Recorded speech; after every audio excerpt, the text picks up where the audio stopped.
अस्सलाम वालेकुम नाज़रीन, एक नए वीलॉग के साथ आपकी खिदमत में हाजिर है। नाज़रीन, हम इस वक्त मौजूद हैं सुप्रीम कोर्ट ऑफ पाकिस्तान में, जहां पर आज चीफ जस्टिस ऑफ पाकिस्तान ने तारीख में पहली मरतबा ऐसे एदादो शुमार जारी किए हैं जिससे अब उनके साथी जजेस की कारकर्दगी पर सवालात उठना शुरू हो चुके हैं। किस जज ने कितना काम किया है, अदालत ने अब साल 2022 यानी फरवरी 2022 से फरवरी 2023 तक के एदादो शुमार को जारी कर दिया है और बड़ा ही दिलचस्प अब ये मरहला शुरू हो चुका है। जो जजेस के दरमियान इख्तिलाफात हैं या एक सर्द जंग है वो रुकने का नाम नहीं ले रही। प्रोपेगेंडा जो है बड़ा कलीदी किरदार अदा कर रहा है, मुख्तलिफ टूल्स यूज हो रहे हैं एक दूसरे के खिलाफ। अब चीफ जस्टिस ऑफ पाकिस्तान ने अपनी चाल चली है और अपने उन जजेस को जो कि बज़ाहिर चीफ जस्टिस ऑफ पाकिस्तान की बतौर चीफ जस्टिस कारकर्दगी पर सवालात उठा रहे थे, उनको अपना एक अपने ही अंदाज में जवाब देने की कोशिश की है। उन्होंने अब जो 2 फरवरी 2022 से लेकर 1 फरवरी 2023 तक के एदादो शुमार जारी किए हैं कि कुल 253 जो वर्किंग डेज हैं, इनमें किस जज ने एज अ प्रिजाइडिंग जज मुकदमात को निपटाया और कितने मुकदमात को उन्होंने निपटाया। प्रिजाइडिंग जज का मतलब यानी अगर बेंच 2 रुकनी है या 3 रुकनी या 5 रुकनी 7 रुकनी कितना भी रुकनी बेंच हो, उसको हेड जो कर रहा होगा वो प्रिजाइडिंग जज होगा, बेंच का सरबराह होगा। और अब ये जो लिस्ट मुरतब की गई है ये इसी सीक्वेंस में की गई है। सबसे पहला नाम है चीफ जस्टिस उमर अता बंदयाल का, जिन्होंने क्योंकि वो चीफ जस्टिस हैं, सीनियर तरीन जज हैं, तो ऑब्वियसली वो सिर्फ प्रिजाइड ही करेंगे जज बेंचेस को। तो उन्होंने 243 दिन 243 डेज जो है काम किया है एज अ प्रिजाइडिंग जज और इस दौरान उन्होंने 8796 मुकदमात निपटाए हैं। ये एदादो शुमार जो है इसके मुताबिक जो गुज़िश्ता साल है फरवरी 22 से फरवरी 23 तक, इसके दौरान चीफ जस्टिस उमर अता बंदयाल ने सबसे ज़्यादा मुकदमात जो हैं वो निपटाए हैं, उनको डिस्पोज ऑफ किया है। उसके बाद दूसरे नंबर पे आ रहे हैं जस्टिस काजी फायज ईसा। और ये मैं नंबर्स की बात इस सीक्वेंस में नहीं कर रहा कि मुकदमात किसने ज़्यादा निपटाए या किसने कम निपटाए, ये नंबर्स जो है सीनियरिटी पे आ रहे हैं, तो आपको थोड़ा सा ध्यान रखना होगा। जस्टिस काजी फायज ईसा साहब ने जो काम किया है एज अ प्रिजाइडिंग जज, और इन्होंने भी सिर्फ बेंच की सरबराही ही की है क्योंकि ये इस वक्त सीनियर प्यूनी जज हैं, तो ऑब्वियसली ये भी किसी दूसरे जज के साथ बेंच में अगर बैठेंगे तो ये बेंच को हेड करेंगे until and unless chief justice का बेंच हो। बहरहाल चीफ जस्टिस के बेंच में ये बैठे नहीं, तो कुल 243 दिन चीफ जस्टिस बैठे और जस्टिस काजी फायज ईसा 183 दिन 183 डेज जो है एज अ प्रिजाइडिंग जज उन्होंने काम किया है। और इन्होंने इन 183 दिनों के अंदर 1323 मुकदमात निपटाए हैं, जो कि चीफ जस्टिस उमर अता बंदयाल के जो वर्किंग डेज हैं 243 उसके मुकाबले में काफ़ी ज़्यादा कम वर्किंग डेज हैं। और केसेस भी बहुत बड़ा जंप है। चीफ जस्टिस के जो केसेस हैं वो इनसे तकरीबन 7000 ज़्यादा हैं जो डिस्पोज ऑफ किए गए हैं। और इसके अलावा कुछ ऐसे जजेस हैं 2-3 जो कि ऑलरेडी रिटायर हो चुके हैं, जिसमें जस्टिस मकबूल बाकिर हैं, जस्टिस मज़हर आलम मियाँ खेल हैं और जस्टिस काजी अमीन है, जिनका हाल ही में इंतकाल भी हुआ है। उनके भी बहरहाल उनके एदादो शुमार हम नहीं रखते, उनके कुछ रोज़ के एदादो शुमार आते हैं। जस्टिस तारिक मसूद जो कि सीनियरिटी में तीसरे नंबर पर हैं, उन्होंने 157 दिन बेंच की सरबराही की है और 157 दिनों के अंदर उन्होंने 3126 मुकदमात निपटाए हैं। जस्टिस इजाजुल एहसन ने चीफ जस्टिस के बाद सबसे ज़्यादा बेंच को हेड किया है, वो है 236 दिन और उन्होंने 4664 मुकदमात को निपटाया है, जो कि चीफ जस्टिस से अगर इनकी रेशो कंपैरिजन की जाए तो काफ़ी कम है।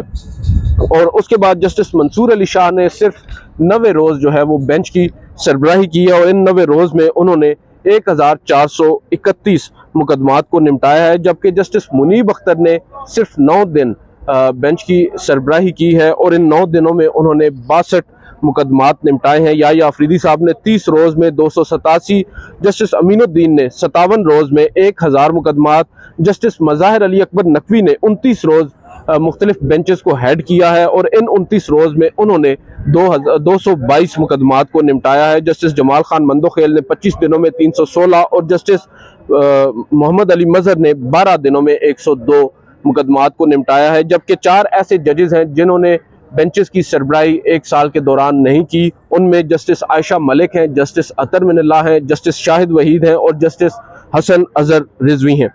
अब जो पेंडेंसी है उसके ऊपर आते हैं। चीफ जस्टिस पाकिस्तान ने जो पेंडेंसी अभी सामने रखी है हमारे, उसके मुताबिक 2 फरवरी 2022 को जो पेंडेंसी थी, कुल ज़ेर इल्तवा जो मुकदमात थे सुप्रीम कोर्ट के अंदर, वो 54,706 थे, जबकि 1 साल के दौरान 20,727 मुकदमात का इंदराज हुआ, यानी मुकदमात सुप्रीम कोर्ट में आए और 22,843 मुकदमात को निपटाया गया, यानी 2,116 मुकदमात जो हैं उनको निपटाया गया है। जो पेंडेंसी जो इंस्टीट्यूशन है उससे ज़्यादा, यानी जो मुकदमों का इंदराज हुआ है उससे ज़ायद मुकदमात को निपटाया गया है, और इस बात का अब credit chief justice Umar Ata Bandial को जाता है। बहरहाल एक बड़ी दिलचस्प बात है, चीफ जस्टिस ने आज पहली दफ़ा जो अपने साथी जजेस की कारकर्दगी तो सामने रख ही दी है, मगर उन्होंने अपने प्रेडिसेसर्स का भी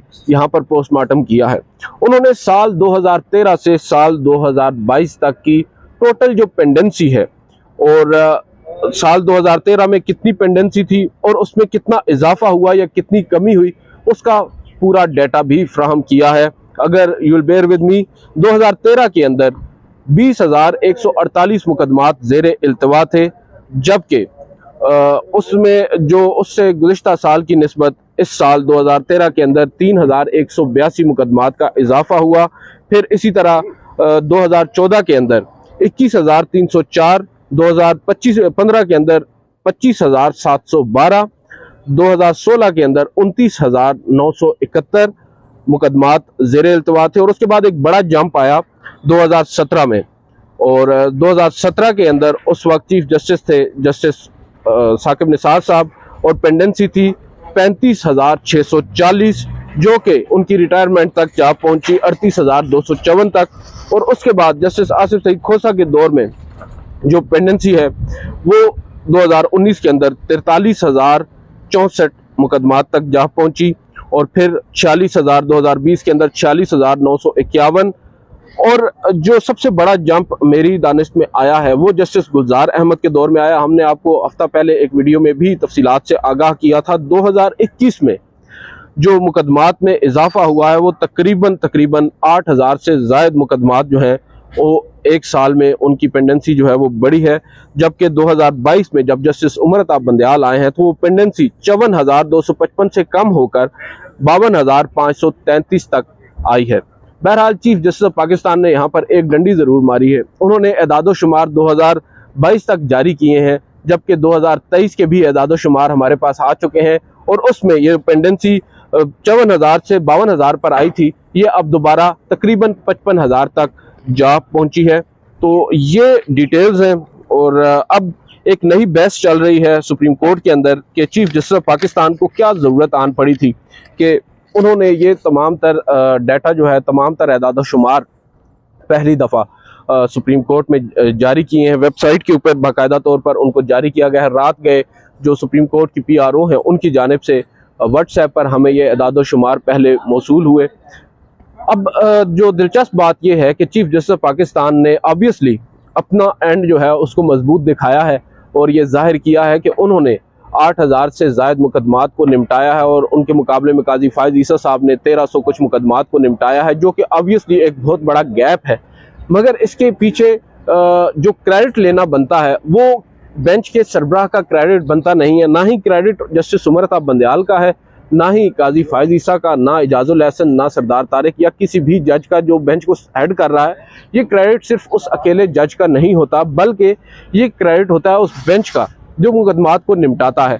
हमारी अभी मुख्तलिफ वकला से ही बात हुई है, वो भी ये मानते हैं कि जो बेंच को हेड कर रहा होता है ऑब्वियसली सरबराही उनके नाम से होती है, मगर मुकदमात निपटाने में जो दीगर मेंबरान होते हैं बेंच के, उनका भी किरदार होता है।